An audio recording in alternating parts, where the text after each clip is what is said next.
There we go, another one of JB's dad's paper aeroplanes. I called that one the flying scissors when he showed it. He really does do excellent tutorials.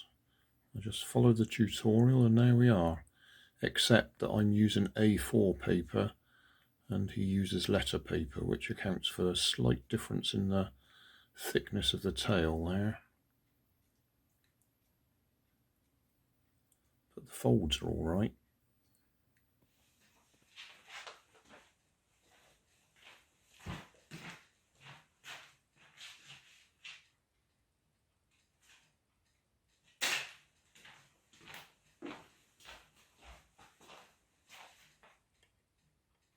Thanks for watching.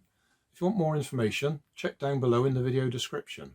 If you like this video, you might like this one up here. And if you want to subscribe, you can check out my channel over here. Up here is my latest video on my channel, and down here is a video playlist associated with the video you've just watched. Thanks again for watching.